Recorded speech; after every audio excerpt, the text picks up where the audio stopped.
Olá, caros alunos, espero que estejam bem.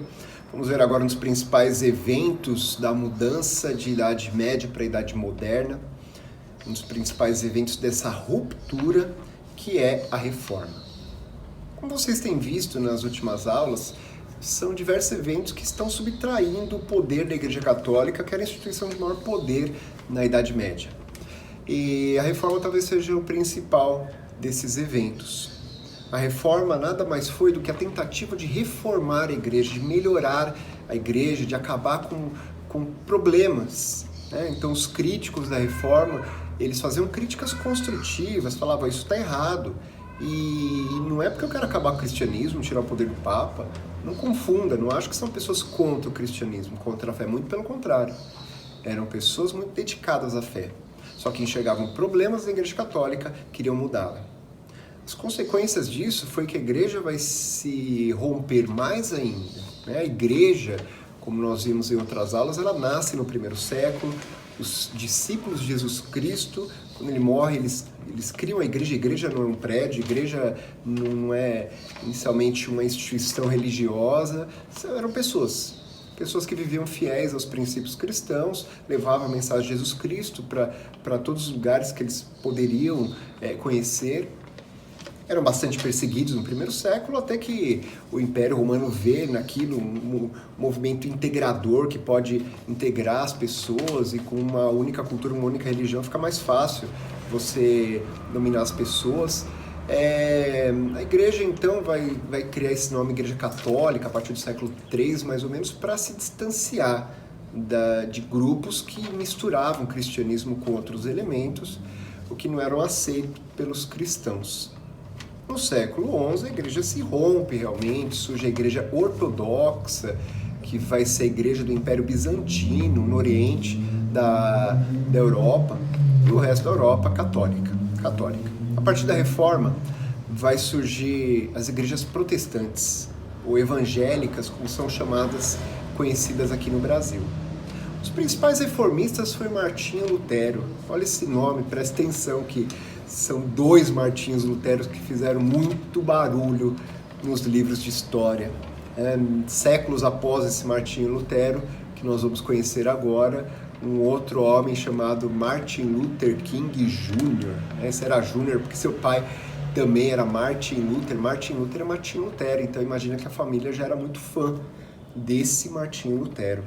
Foi Lutero. Lutero foi um monge alemão, muito fiel, Tem um filme dele, fantástico esse filme, um dos mais interessantes filmes de história que eu já vi, embora às vezes exagere um pouquinho no papel do Lutero, coloca muito heroísmo, que é comum nesses filmes de personalidades históricas, mas é interessante você assistir, para ver as motivações do Lutero, para ver um pouquinho do contexto da época, para ver os absurdos que levaram Lutero a fazer o que ele fez. Então, Lutero, ele era contra alguns princípios da Igreja. Lutero não era contra todos os princípios da Igreja. Era a favor do batismo, da Eucaristia. Eucaristia, para quem não conhece, é o nome que se dá para o momento em que o cristão ele come pão, toma o vinho, ou às vezes similares, suco de uva. E na Igreja Católica, isso é entendido, interpretado de diversas formas, mas na Igreja Católica a ideia é que aquele vinho, quando você toma, ele realmente vira o sangue de Jesus Cristo dentro de você. O pão, quando você come, ele realmente vira a carne de Cristo dentro de você. Essa é a transubstanciação da Eucaristia. Muda, a matéria muda em você, e esse é um dos sacramentos importantes da Igreja. Lutero era contra, na verdade, o fato do clero não poder casar, em certo momento, por questões de patrimônio, para que você não tenha que dividir o patrimônio da Igreja com familiares daqueles que trabalham integralmente para a Igreja, que é o clero. Se proíbe de casar as pessoas, e Lutero não era a favor disso, como não era a favor da simonia. Simonia é você pagar por dons espirituais. Então, essa questão de dinheiro, até hoje, infelizmente, muitas pessoas exploram a fé das outras, pessoas mais simples, e ali existia todo tipo de exploração. Existiam as indulgências, Lutero era contra as indulgências. Indulgência é o documento que você compra, que vai garantir que você vá para o céu, que vai garantir que alguém da sua família saia do inferno, saia do purgatório, que é um lugar ali que você morreu, não foi para o céu porque não tem coisas boas suficientes no seu histórico, também não tem coisas ruins suficientes para ir para o inferno, você fica lá 1000 anos nesse purgatório. Então, eu pago para tirar um familiar meu do purgatório, pago para tirar um familiar meu do inferno, pago para eu ir para o céu. Né?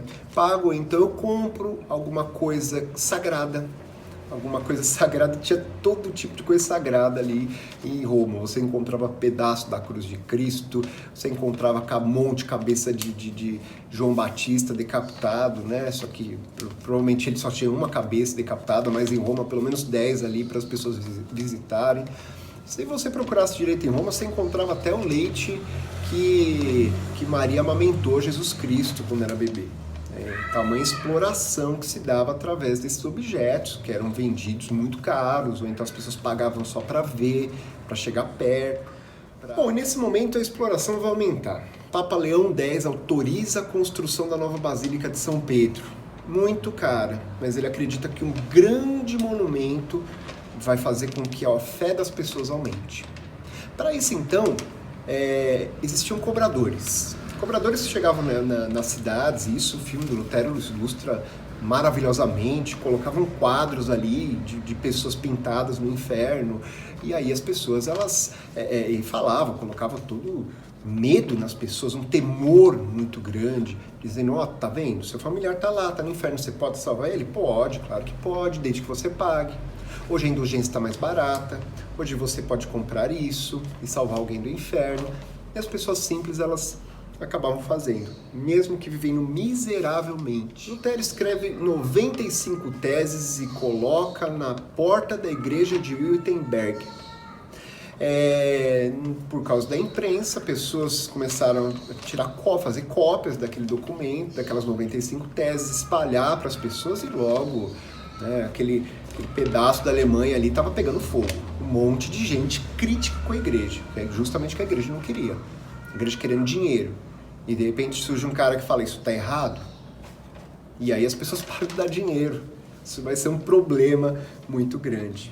Em 1521, Lutero é convocado em uma assembleia junto com o imperador Carlos V para se retratar, para desmentir suas teses, mas ele reafirma. E assim ele é excomungado. Ser excomungado da igreja significa que você é expulso da igreja, que você não faz parte da igreja e, consequentemente, você vai para o inferno, porque você não está sendo mais aceito na igreja. Mas Lutero é fiel aos seus princípios.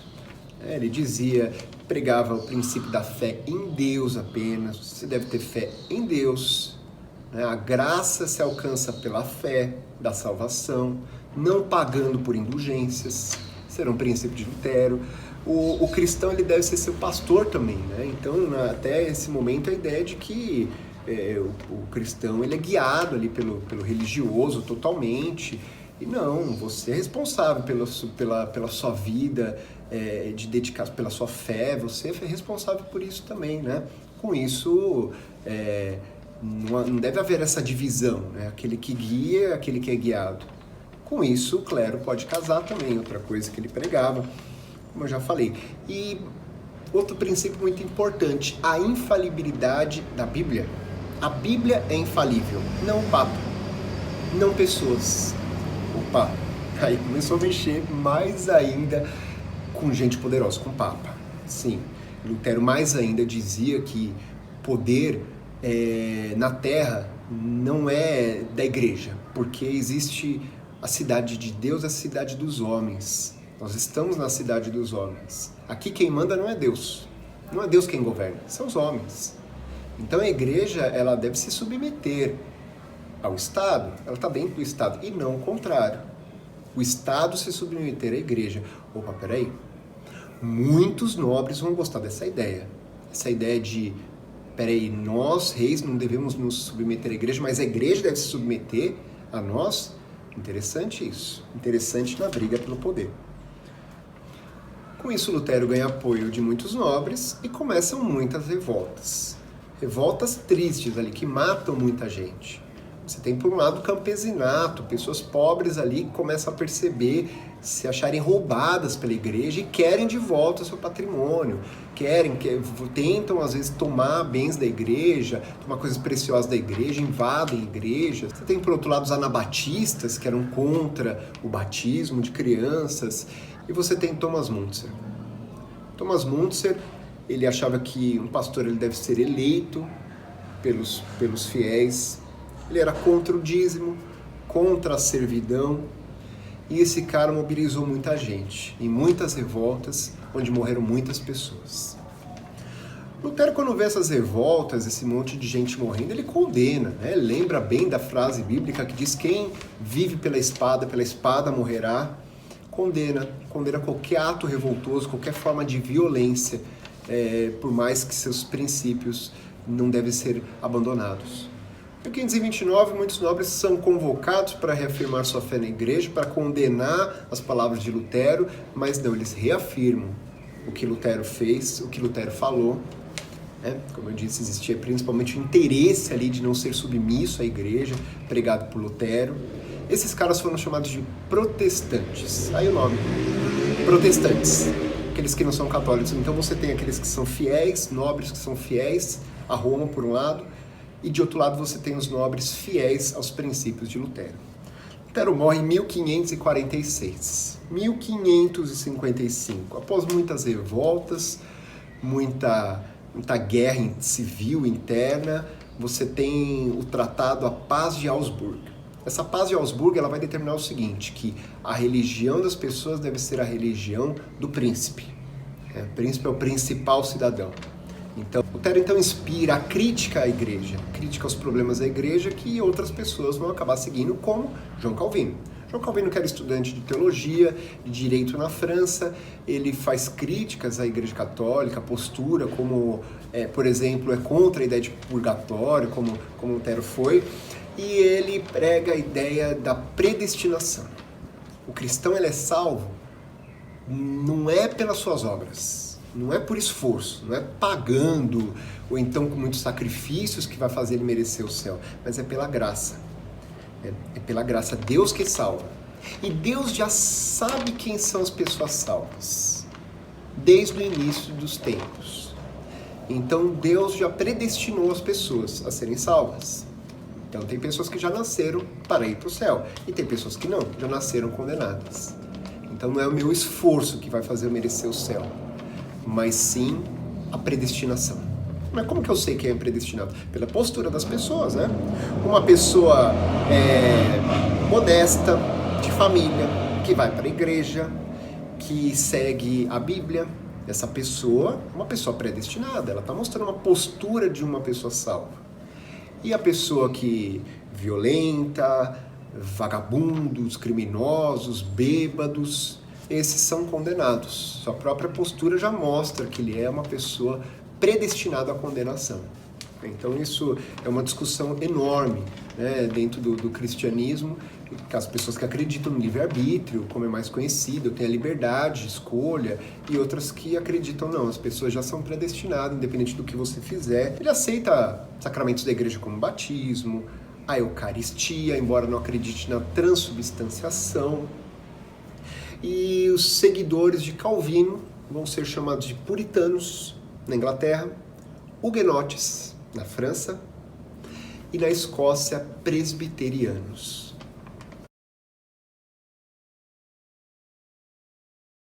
Bom, então já deu para perceber que a igreja protestante vai se multiplicando. Existe agora a igreja luterana, existe a igreja presbiteriana, e vai nascer mais uma frente ali dos protestantes, daí uma nova igreja na Inglaterra, e vai ser a primeira desses movimentos que vai ser iniciado por um príncipe, por um rei. Olha que interessante, uma religião criada por um rei. Rei Henrique VIII. Rei Henrique VIII, ele era casado. Ele se apaixonou perdidamente por uma mulher chamada Ana Bolena. Ana Bolena mexeu tanto com o coração de Henrique VIII que ele criou uma igreja só para poder separar da sua antiga esposa e casar com Ana Bolena. Ai, professor. professor, que romance lindo, um homem que enfrentou a igreja por causa do seu amor. Olha, eu acho que não foi bem por causa do amor mesmo, não, porque ele casou depois mais 4 vezes, ele teve 6 esposas, Henrique VIII. Na verdade, a primeira esposa, ela não conseguia dar um herdeiro homem para ele. Então, né, ele que tinha muitas amantes, uma delas chamava Maria Bolena, e ele, de repente, cresce os olhos para a irmã da Maria Bolena, Ana Bolena. Ana Bolena, vamos para o meu quarto pra gente se conhecer um pouco? Não, só depois de casar. Só vou pra cama depois de casar.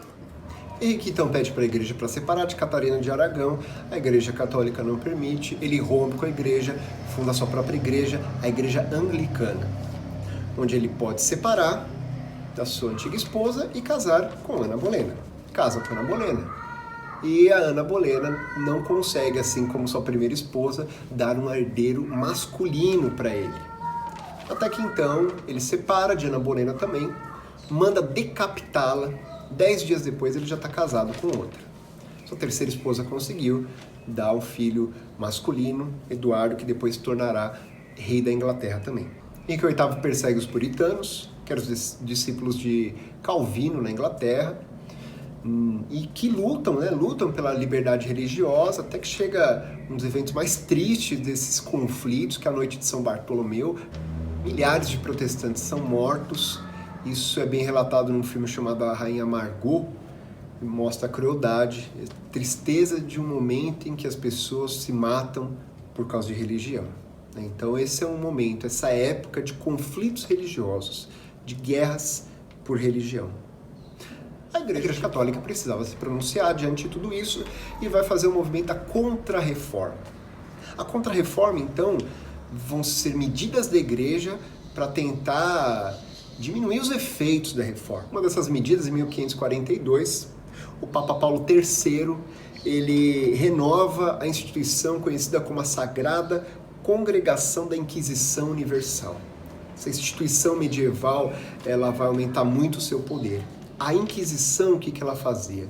Ela prendia qualquer pessoa que fosse contra a fé católica, matava, queimava na fogueira, queimava pessoas que eram consideradas bruxos, que eram pessoas que poderiam trazer maldições para as pessoas por causa do seu estilo de vida, pela sua postura, pelas suas crenças. A Inquisição matou muita gente. Matou. E as pessoas gostavam disso. As pessoas, quando eram queimadas na fogueira, as pessoas que assistiam acreditavam que ali era o momento da pessoa se redimir, de se arrepender dos seus pecados, porque ela está diante da morte, e talvez ir para o céu com isso. Além da Inquisição, em 1540, Inácio de Loyola começa a Companhia de Jesus. A Companhia de Jesus é onde vão ter os jesuítas. Começo da colonização brasileira, essa personalidade é bem conhecida, falaremos no futuro, dos jesuítas, que tinham o papel de catequizar as pessoas, de levar a fé em Jesus Cristo para outras pessoas, através da Igreja Católica. É a única que vai ser aceita. Então, o começo do Brasil chega, os jesuítas, a Companhia de Jesus, vai ensinar para os índios como ser cristão, eles têm que ser cristãos, amaldiçoar qualquer forma ali de crença desses indígenas, e essas vão ser as tentativas de ir contra esse movimento da reforma por parte da Igreja Católica.